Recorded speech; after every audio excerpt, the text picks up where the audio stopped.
Land of many waters with 6 races living together. Globuspan is a Guyanese dialogue moving towards the realization of one nation in one Guyana. It's a platform that offers an all-inclusive discussion, with the pros, the cons, the ones that is taken aside, and the ones that stand in the middle. Globuspan believes agreeing and disagreeing are part of the nation's building. Together.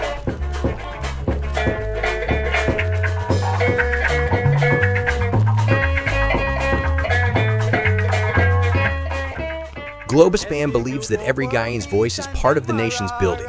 As we span the globe for voices from the diasporas and those living home, we stand on our commitment that we are all Guyanese working towards one nation in one Guyana. Rohan Kanhai, Kofi and Dr. Jagan, Bobby, she gave us our great sons. Rohan Kanhai, Kofi and Dr. Jagan. As the world turns on its axis bringing changes, we as Guyanese must adopt to those changes for a better Guyana for all. Globuspan stands on its axis with its belief that one nation, one Guyana, one destiny must include voices from all corners of Guyana. Land of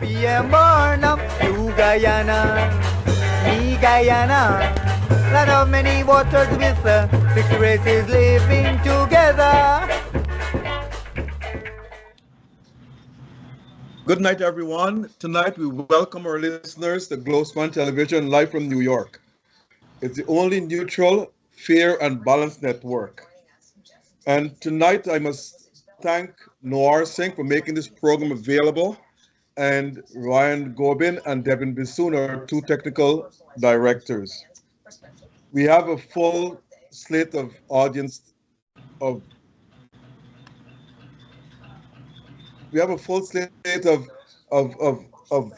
people tonight to discuss a number of issues. And you'll be listening to the voices of the youth in Guyana for the first time in many, many years. Tonight we have Shaquan Gill.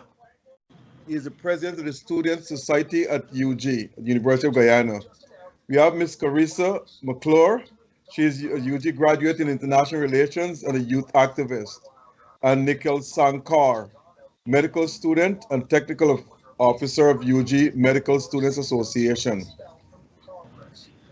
We have a number of topics, but before I get there, to all our listeners, you can tune in live on YouTube and Facebook to get our program. As I said, we have a number of topics to discuss tonight, and they range from education to youth empowerment, domestic violence, healthcare, mental health, and the border controversy. Now, Mr. Shaquan Gill, let me start with you first. Can you just give our listeners a brief background of yourself? All right, good evening, everyone. I'm happy to be here. Let me extend my heartfelt gratitude for you, Dr. Rose, for allowing us to have this opportunity. I became the president of the Student Society back in December of 2022. And so the work that we have been doing was really aimed at ensuring that student life has become better in terms of all of the other extracurricular activities and in any other way outside of the academic life that we could make life better for students. That is my current post as of right now. I've been a part of the Empower Guyana Youth Group as a senior youth ambassador, part of the Youth Parliament this year as a mentor as well. And I'm really happy to be here. Ms. McClure? Sure. Good night. I'm also happy to be on the program tonight. Thank you so much for having me, Dr. Rose. Well, my name is Carissa Forth. I recently graduated with my bachelor's degree in international relations from the University of Guyana. I also volunteer with the U.S. Embassy's Youth Action Network. I'm their immediate past events coordinator. The aim of the network is to promote a confident and capable next generation of young leaders. And so through that initiative, as their events coordinator, I would have organized health fairs for disadvantaged youth, beautification projects for orphanages, etc. Apart from that, I was a youth parliamentarian this year. I served as leader of the opposition, and I also am an avid debater and an avid volunteer, I like to say. Wow, that's a full house. You, Mr. Sankar? Well, first of all, thank you, Dr. Rose, for hosting me, and a good night to one and all being tuned in. I express my gratitude of being afforded this platform. I know I know it should have a pretty big impact. I've been involved in social activism for many years now. I would say for the past 6 or 7, yeah, 5, 6 years of my life, and but it would have ramped up around 2019, 2020. I've used my writings as a means of tackling the social ills in society, be it mental health, domestic violence, politics, a little bit of politics, and many issues that would pervade our social realm. I'm currently a medical student, third year at the University of Ghana, and I am a technical officer at the Medical Students Association of the at our medical school. I actually met Shaquan through volunteering at Empower Ghana. We met there, and that is where we developed a strong rapport. I also volunteered at the Ministry of Human Services at their Young Influencers program. This was from 2022 to 2023. That was actually how I met Carissa, because we would go on a lot of activities working with Minister Vindi, and we would go to children's homes across the country, many things like that. It was another avenue to amplify our voice. So, and I would, apart from that, I would write a lot of poetry as well, and my poetry would tie into my activism. I would write a lot of my pieces on these topics, like, be it social justice, be it domestic violence, be it politics. So that is what I do, and I try to use whatever platforms I have at my disposal to speak up on what is on my mind and what is afflicting the world today. So Thank that's how you. this discussion. So you all met each, so you all are acquaintances. Yes. Shaquan, I have a question for you. It came from a student, and this is her first year at UG. She asked me to ask you this question. As the president of the Student Association, what are you doing to help students, at least first So, year students? so I'm happy that that question has been asked, because I can talk from now till about 8:45 or 9 o'clock about the number of things that we've done so far. But to try to be as concise as I possibly can, I can let you know that at the beginning of 2022, when we assumed office, there were 5 specific pillars of action that we identified that we would do and we would work on. They include um, ensuring that there was heightened extracurricular activities at the University of Ghana, which we recognize was dampened as a result of the COVID-19 pandemic. And so that was a commitment that we made. And I'm happy to say that we have organized internally and have supported a number of other extracurricular activities, which would include, one, ensuring and working with St. Augustine to ensure that our basketball team had an opportunity to go to Trinidad and Tobago and participate in a tournament where they had the opportunity to get exposure and build their rapport and their talent and stuff like that.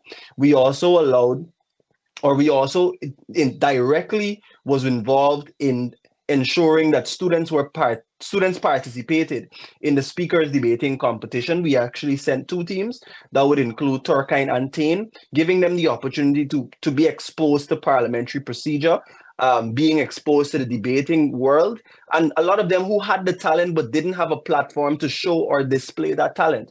And it was as a sole result of our intervention that we had 2 students, that would be 6 students that were participating in the speakers debating competition, all of whom, along with 2 others, went to the youth parliament sitting this year, and that was as a result of what we've done. In addition to that, we had, in collaboration with the Ministry of Agriculture, more than a dozen students, somewhere around 20 students, participating in the Agricultural Innovative and Entrepreneurship Program. Through that collaboration with the AIEP and Ms. Mangru, who's doing an excellent job over there, we had more than $500,000 placed into the pockets directly of students because of what they would have done through that internship period.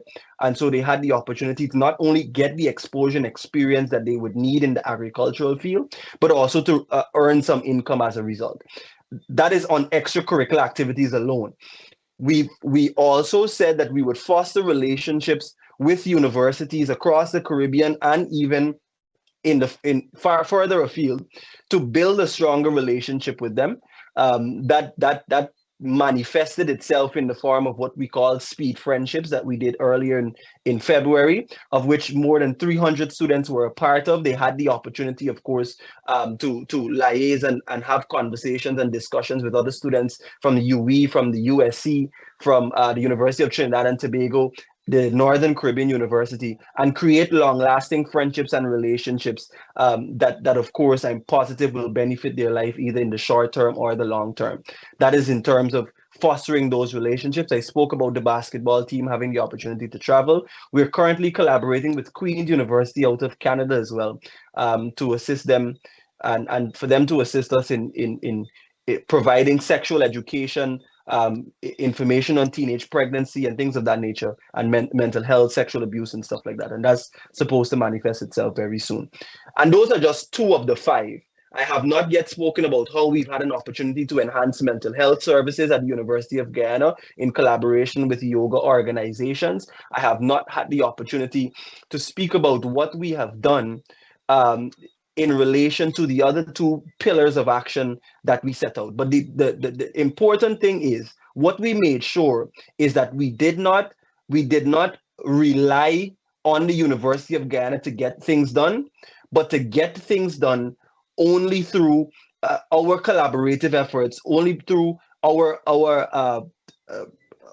advocacy and our proactivity to get the things done. And I think through that we were able to accomplish a lot of things. We could have done more, of course, as more could always be done.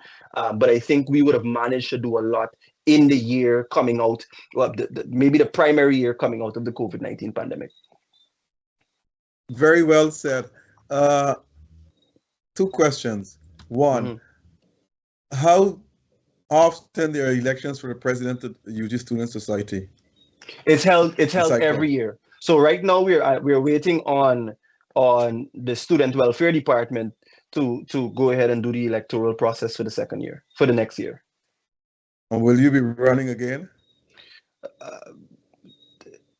I guess we'll have to wait. Don't answer. Don't answer. The second question I have to ask you, did anyone ever tell you that you should become a politician? I think the last time I was here, we had that conversation, and I said to you, Dr. Rose, that I am interested in ensuring that people are served, and in whatever capacity I have to ensure that that is done, that is what I'm going to do, irrespective of the position that takes. Great. Ms. McClure, let me turn to you. You have been a recent graduate of University of Guyana. You said international relations. But can you tell our listeners how important it is for Guyanese, for the youths of Guyana to have a post-secondary education?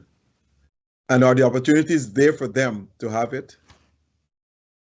Let me answer your latter question first. The answer is yes. There are so many post-secondary institutions, whether you want to look at technical and vocational education, if you want to look at universities, we have School of Nations, we have University of Guyana. I don't even want to begin to start listing universities that we have that are accredited here in Guyana that are available. And we have the Gold scholarships. We have so many opportunities. And yes, it is extremely important. I always say your education, your degree is something that no one can take from you. A lot of persons discourage youth by saying, oh, you could go to university and then when you come out, you still won't have a job or you still won't be making enough money to sustain yourself and stuff like that. But I strongly disagree because, I mean, the world is changing and we have to evolve with it. When you have just your CSEC subjects or maybe your GCSE for the older persons, there is not much scope for you to expand. I mean, yes, you can become an entrepreneur. Yes, you can give your years of service and elevate yourself in whatever career you choose. But I mean, it's so much easier and it's so much better when you go through that process of that post-secondary education. So many more doors are open for you. You can market yourself better. You can advocate for yourself better when you have that BSc behind your name or that MSc or that doctor in front of your name. I would always encourage persons to go to university, go learn that skill, whatever it is they have to do to continue to edify themselves after secondary school. Because another quote I like is, if you don't like where you are in life, you're not a tree, so you can move. And I use that quote and attribute it to university as well, because if you're not happy with the jobs that are available for you with your CSEC pass, your GCSE passes, you're not a tree. Move, go study, go learn something else, go get a skill, go get some more knowledge, and that's how you'll be able to expand and build yourself. That's a good quote. You're not a tree, so you can move. That's a nice quote. I never heard about that one before. Mr. Sankar, Yes. you said that you are the technical officer of UG Medical. What technical officer? What do you do?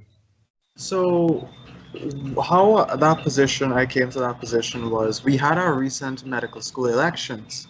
So usually I actually contested for a position, but it was a close race. I didn't clinch the position. But what happened is all those who would have been nominated in the process and gone through the electoral process, they are offered spots on the UG Medical Students Association body as ways to contribute and give back.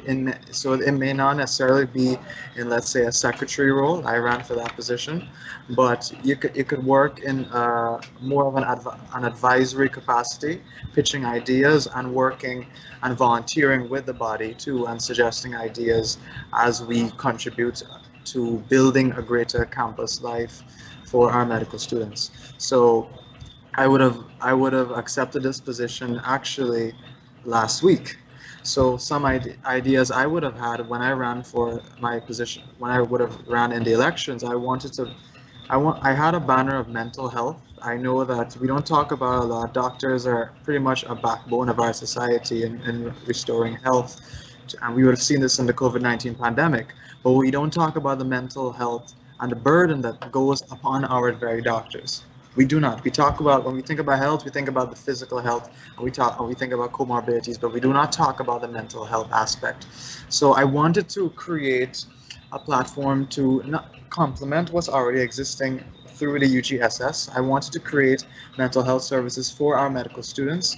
I also wanted to create, you see, the UG Medical School is a kind of an autonomous institution in itself. It sometimes acts on its own, separately from the rest of campus. So I wanted to also generate a high-level complaint system for our medical school. And in addition to that, look, when you're studying medical school, well, textbooks in general, but medical school textbooks in general are pretty damn expensive. So I think that my one textbook could be enough to help cover my tuition. So I wanted to help generate fundraisers so that we could actually access medical school resources. Like, for example, there's a very high level, high functioning tool called AMBOSS, which is a mobile program that you can look up pathophysiology, you can look up the pharmacology of various ailments. You could use it to find anatomy, all these things at the touch of your phone. And this would be very efficient when you're, let's say, rotating in a department like emergency or pediatrics, and you may not have time to go and run and pull up your PowerPoint slides. You could just go and look at this up. A lot of websites too now, because a lot of our resources are digital, a lot of them you have to pay. It would be it if it's like $5.99 or to $19.99, but we are med students. A lot of us are already struggling as it is to pay tuition. We're hoping that it can become free in 2025. So in the meanwhile, I wanted to use that position to garner funds so we could, as a medical school or by class, have access to these online resources. We pool our money and have access to these resources because ultimately it would aid in our studies. So these were some of the ideas. These were some of the initiatives that I ran on when I was running for secretary. And now that I am on the body as in an advisory role as a technical officer, I will continue to pursue these policies and these plans. Can you tell our listeners and our prospective medical students how you can get in to do medicine at UG? Let me ask you the question though. You have to do a bachelor's degree first before you get in medical school? No, you do not. It is one avenue. Okay. It is one avenue to do a bachelor's degree. I got into the UG Medical School through writing CAPE. So you can get in with the CSEC level requirements. You could do CAPE, You could do CAPE, and in my case, to do CAPE Natural Sciences. So that would be biology, chemistry. I did physics. Not everyone did physics, but I liked physics. You should do biochem and pure mathematics, because that would a high competency in mathematics would assist in not only boosting your application, but it would come into play when you have to deal with the biostatistical aspect of medicine too. I would say you could also go, since you can get through CAPE, you can also use A levels. You can do a bachelor's degree.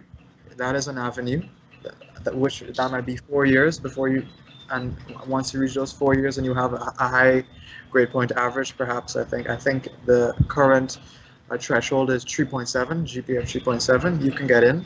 You can also do a year or two of biology or optometry or chemistry, and then you can transfer into medical school if your GPA is high. I So think it- at that it- level, 3.7. So it is a 4-year program in class, and after that you got to do your internship for how many years? Well, for us, it's 5 years. It's 5 years Okay. at max. So 5 years and 1 year internship. 1 year internship. 1 year internship? Well, here's the thing.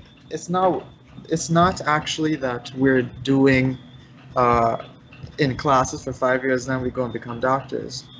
The first 2 years are in classrooms. Everything else, Right.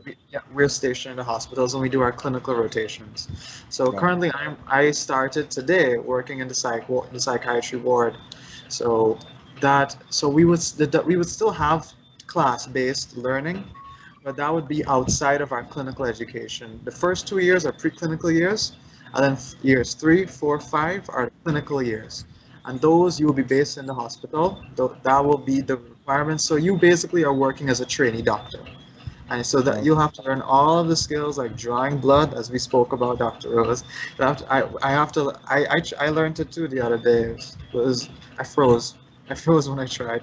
But you have to learn all the clinical skills within that time, and then you write your write exams at the end of 3rd year, 4th year, and your 5th year, which will be your exit exams. Then you will hold a medical degree.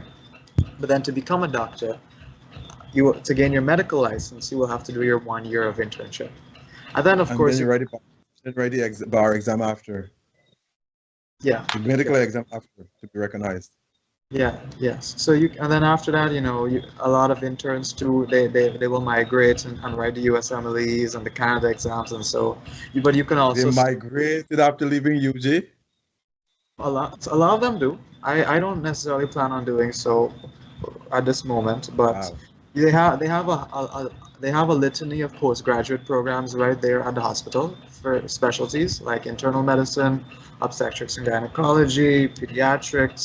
So as the face of medical education is rapidly transforming, you'll see those numbers dropping. You will see those, because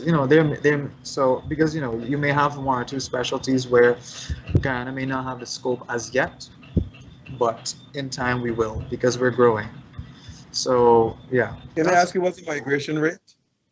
What's the migration rate? Do you know? Of doctors? I don't know. I don't have those statistics.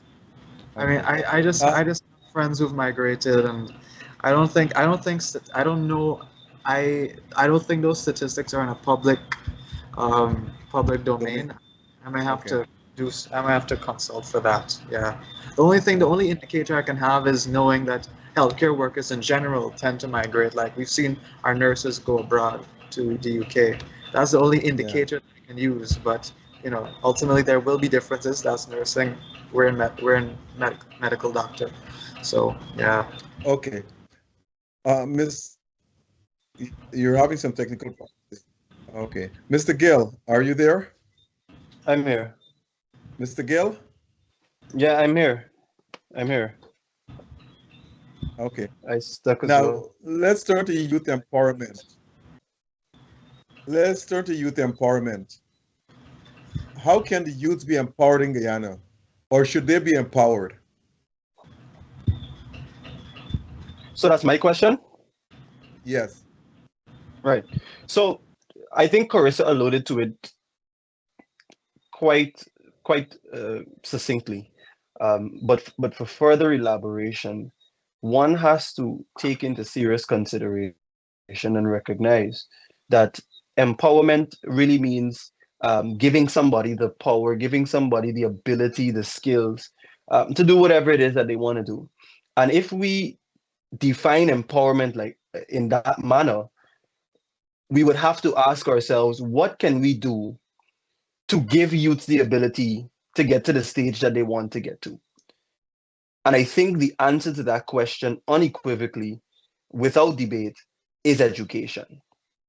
And so we're at a place in our country where education is of utmost importance, but also where education is available. And it's important for governments, and it's important for a country in general to have the opportunities in different spheres of life for our young people to choose where they want to go. It is much more difficult to empower a young generation if there are limited options of careers available. If they're only doctors and political scientists or politicians and I don't know, managers, if there are just those three opportunities, you have a situation where young people feel obligated to do a particular thing. But if you're in a society and an economy where opportunities abound and you have hundreds, if not thousands of paths to take, I think that is the real empowerment of our young people. It comes when we have an opportunity to outline several opportunities that they have, several options that they have. You can go to the Board of Industrial Training and get certification in electrical engineering, in mechanical engineering, in solar panel installation, all that kind of stuff.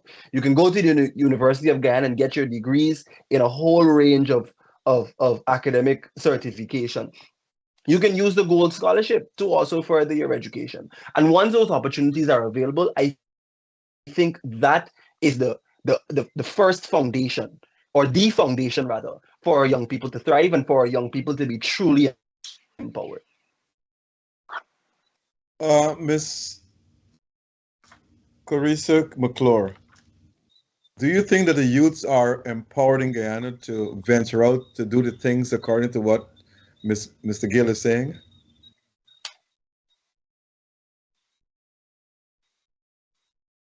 Okay, I think I lost you for a bit, but I heard most of your question. This is similar to the response I gave a bit earlier when I say Right. yes, resounding. There's a resounding yes. I as a young woman, I have never been short of opportunities. Not only for education but also in volunteering. I mean, I was recently a finalist for the Rhodes Scholarship. If you know about the Rhodes Scholarship, it allows persons the opportunity to go to Oxford University free of cost. Yeah. And as a finalist, there were 10 young persons from across the Commonwealth Caribbean, where they're in Barbados for final interviews and so on. And I met 10 young persons, well, 9 others from across the Caribbean. And when I looked at the opportunities that we have here in Guyana and compared it to what they say they have available in their countries, we are far, far more privileged in that sense, or I want to even say blessed, because of not only education, but also volunteering opportunities, youth advocacy platforms. A lot of them yearn for that in their countries, and we have it. We have so many opportunities and so many avenues for us to be a part of causes for the greater good here in Guyana. And then as Shaquan was touching on the multitude of post-secondary institutions that we have available here in Guyana as well. So definitely there are opportunities abound in Guyana for young persons. All you have to do is grab it. You can't sit and let them pass you by. I mean, I have friends that I try to get them into volunteering. I'm like, you have so many opportunities. Volunteer organizations, they're always accepting new volunteers. They always want persons to come and help them and support their cause. You're definitely not short of activities or of empowerment opportunities if you're interested in it. Yeah. Let me add something, Dr. Rose, before you move on, if I can. Go ahead. Lest I be mistaken. Now, I don't refute the fact that with these opportunities, or rather, let me say it like this, it must be understood that these opportunities aren't in isolation. You can't just have opportunities and then the whole world becomes perfect. You live in a perfect euphoric world. There is a responsibility on our young people, and I have no qualm saying this in any public sphere or forum. There is a responsibility on our young people to do more than take advantage of these opportunities. I've recognized that we have created this atmosphere, and it bothers me a lot to say it, but I've recognized that we've created this atmosphere in this society where we love to complain, and then we look down on other people that are on or that are climbing the social ladder and are starting from the first stride. People, you don't, and I really hope that some young person hears and understands this. You don't come out of secondary school and suddenly become the chief executive officer of a multi-million-dollar corporation somewhere on Sheriff Street or somewhere in the middle of town. You don't wake up and become the managing director of an organization. People have to start somewhere. And if we continue to look down on, we continue to cast aside these entry-level jobs that not only give us the experience that we can put on our CVs, but allows us to form relationships with people that may take us to places that we would have never imagined going to, then we are going to, as young people, miss out on a lot of the opportunities that are available. And then when we miss out, we can complain and say, opportunities ain't there. And that is the problem that we face a lot of times. We have to, as young people, recognize that we can't start at the top. We have to start somewhere. If there is a circumstance where there's an entry-level job that might not be paying $6 million a month, but is giving us the opportunity to meet people and give us the opportunity to get exposure, we have to humble ourselves and take it.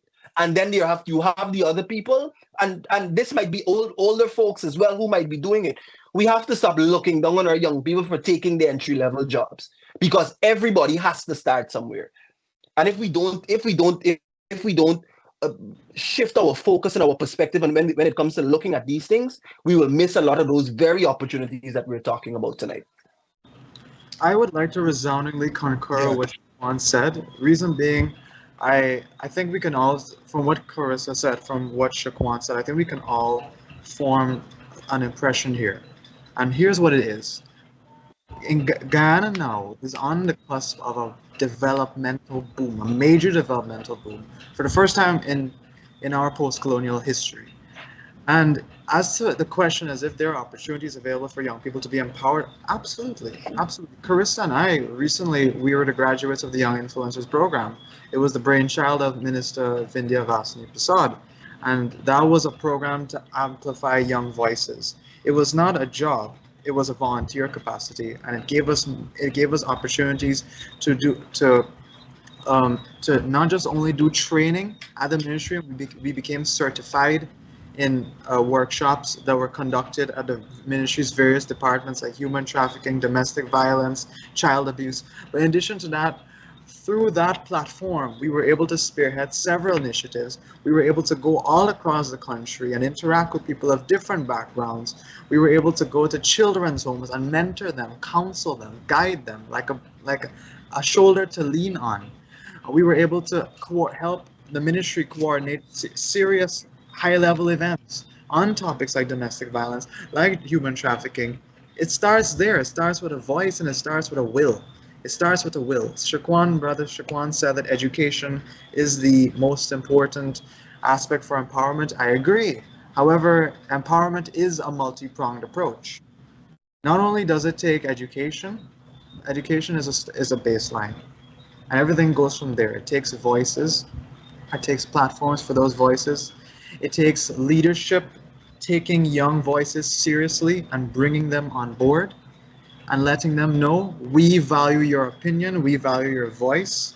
And of course, it starts with each and every single one of us having that will to elevate ourselves beyond our level of being, and to take our hands, hold each other as we build our one united country, as we advance into the future.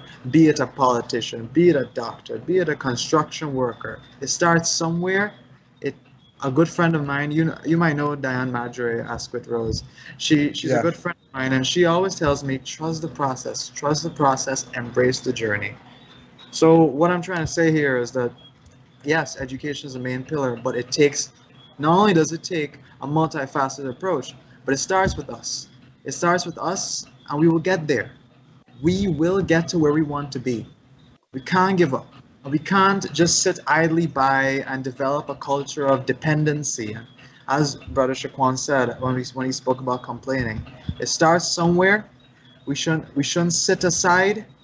We must take up the mantle wherever we are in whichever moment, because that is where the growth starts. Great. Now, all three of you can express yourselves very, very well. There's no question about that. All three of you are qualified persons. I have a task for the three of you now. Since you all know each other that well, I'm going to task you all, I'm going to help you all in this one, to write a guide on youth empowerment in Guyana. I'm up for the challenge. Are you guys willing to do that? What do you think, Shaquan? Clarissa, What do does you this think? guide entail? I will help you all. I will help you all. Because writing is and researching is something I love to do. Are you guys willing to take up that challenge? Let's do it. Huh? I don't see why not. I'm not hearing from Shaquan. What does this guide entail? What are we? The guide will entail so that other youths can read it and understand what to do, how to get there, and so forth. I can provide a framework for that. You're helping other youths to assess or acquire the opportunities that are existing in the country. It's a guide that will empower them. Yeah, let's look at that more. Let's look at that more closely.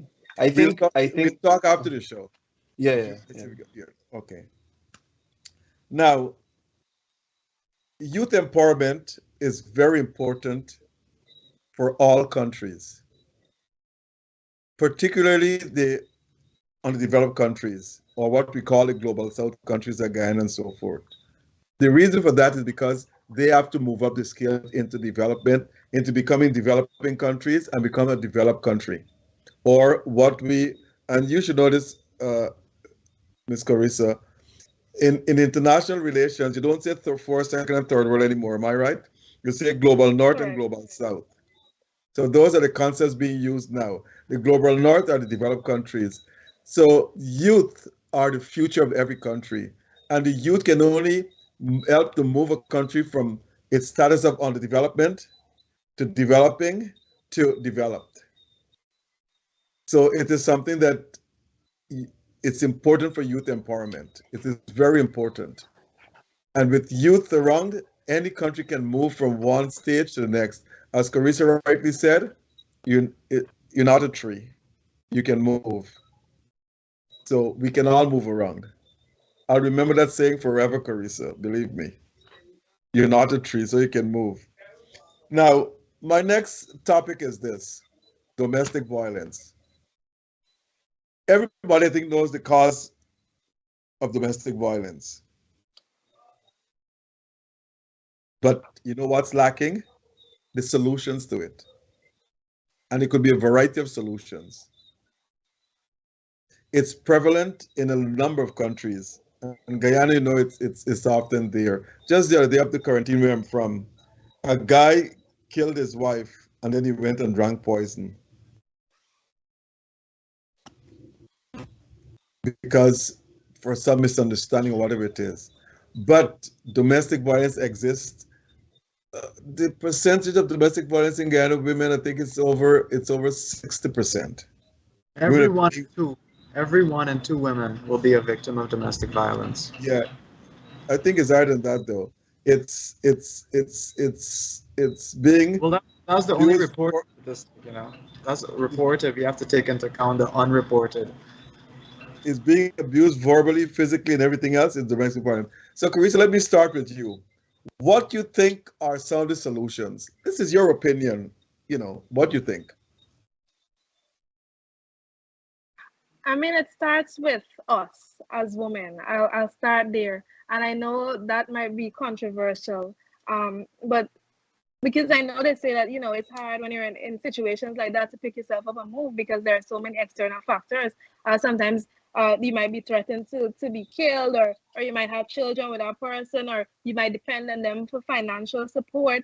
But I mean, and I'm biased to the Ministry of Human Services, but through the Ministry of Human Services and Social Security, there are so many avenues. There's the women's shelter, there's counseling available. There are actually pro bono lawyers available for you if you decide you want to take the perpetrator to court.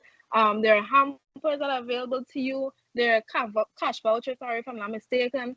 And so it really begins with you wanting to move, wanting to change the situation. A lot of times, and I can say this because I'm a woman and I interact with women all the time. A lot of times, it starts with a small thing. They might punch the wall next to you, or they might just give you a small tap or a small slap, and they might say, okay, I'm sorry. There's actually something called the cycle of abuse, and the last stage before tension building is actually reconciliation. And so they might bring flowers, or they might bring gifts and say, I'm really sorry, I wouldn't do it again. And that, to me, is the turning point. That is where you make a decision. Am I going to allow this to progress and potentially end up in a casket, or am I going to leave now before it turns into a monster?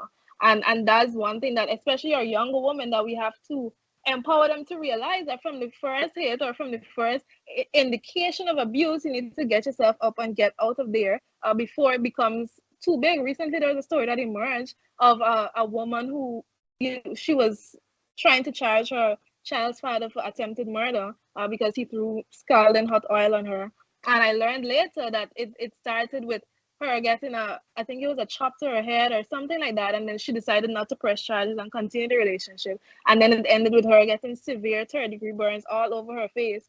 And then she dropped those charges again. And I'm saying this because it's public knowledge, but it's just a very glaring example of how these things progress in our society, because she has a child with him. So maybe she's saying, okay, I don't want to break up my family. Maybe he's in her ear saying, do it for our son or whatever. But let me not go off on a tangent because I could talk about this all night. But the point is that it starts with the first instance, the first indication. That's when you need to pick yourself up and you need to move. But also there are so many avenues available. And you could explore through the Ministry of Human Services that you can use to also get yourselves out of that situation. Now, Shaquan, let me go to you with the same domestic violence, but I'll phrase it differently, the question. And I read this in some of the papers in Guyana. My question to you, Shaquan, is this. Why men can't let go? If a woman wants to move on, wants to go, then let her go and you have your life to live. Find somebody else. So my question is, why men can't let go? What you're asking me to do, Dr. Rose, is to sit and attempt to justify the actions of men that should not and cannot be justified. But what I can say, to add to the conversation relating to domestic violence, is that, and from a policy perspective, and allow me, Dr. Rose, to look at it from a governmental perspective, we have to first ask ourselves, where are the countries that have much lower domestic violence rates than Guyana? And what have they done, or what are they currently doing to ensure that those rates are the way they are? Very good question. I did very brief research just a few moments ago and recognized that Canada is listed as one of the countries with the lowest, or one of the lowest rates in domestic violence. And it sparked that question. What is Canada doing that is allowing those rates to stay as low as they are? And there are a few things that they're doing. There is support to the legal system, which provides funding for survivors to get free or low cost legal advice when those circumstances arise. There is mandatory sexual health education. And this is domestic violence that is more than physical. This is sexual. This is all of the other stuff too. Sexual health education, relational education in primary and secondary schools, ensuring that the government provides that specifically so that our young people from as early as possible can know the ins and outs of consent, of what healthy relationships look like, what boundaries are, domestic violence awareness, and the options that they have available if they are to ever encounter that.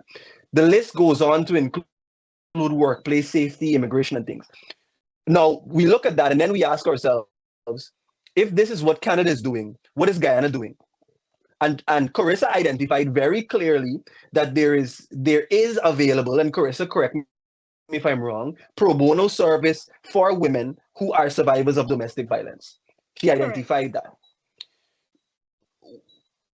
The other question we have to ask ourselves when we talk about mandatory sexual health education in primary schools, when we talk about ensuring that there is increased workplace safety, when we talk about housing that is available for survivors, increased eligibility for subsidized housing and things of that nature, are these things available in Guyana for our survivors? If we answer that question, we know from a policy perspective what we have to do. Apart from that, there is the importance of enforcement and awareness. What I think has been lacking a lot, and this is recommendations and constructive criticism for the Ministry of Human Services and Social Security. What I think is lacking a lot is a strong information push when it comes to domestic violence, and for these avenues that are available at the Ministry of Human Services and Social Security, which means that the policy directive has been given and they have been implemented. But the awareness and the information dissemination that I think should happen is not happening at the level that it should.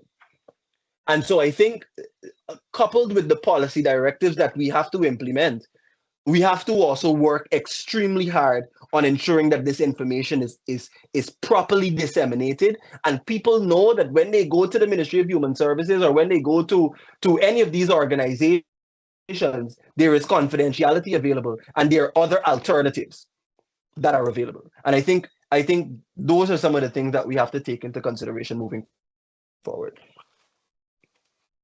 Mr. Sankar, you want to add anything to that? I want to add to that. So I actually did some research just now on what Shaquan was saying. Apparently, the government of Canada actually invests hundreds of millions of dollars, around 800, 900 million, in their federal gender-based violence strategy. And it encompasses a lot of not just ministries in Canada, but agencies as well, including their Justice Department. Now, I heard what Carissa said. I heard what she said. I heard what Shaquan said. And I'm going to throw something out here.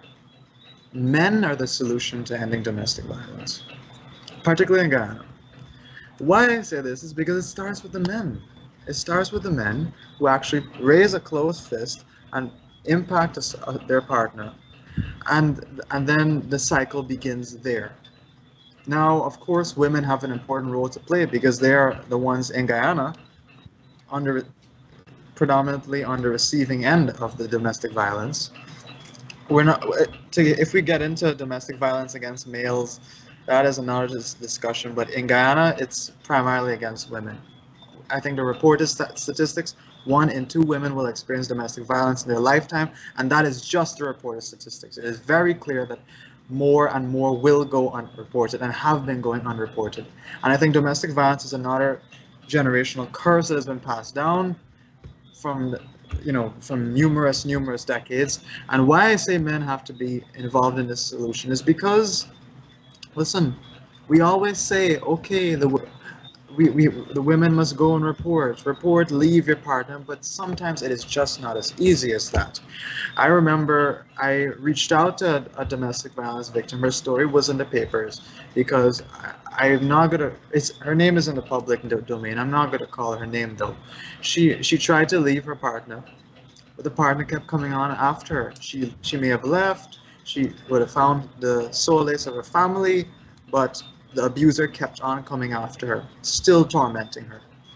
And her words, and I will quote her words, those words, and they still remain etched in my mind to this day, are, "It is never easy to leave. It's never as easy as that." Why is that? The women can leave, sure, but the people who actually are the predominant perpetrators of domestic violence, what about that? What about this? We have to change the whole way we see and speak about domestic violence in Guyana.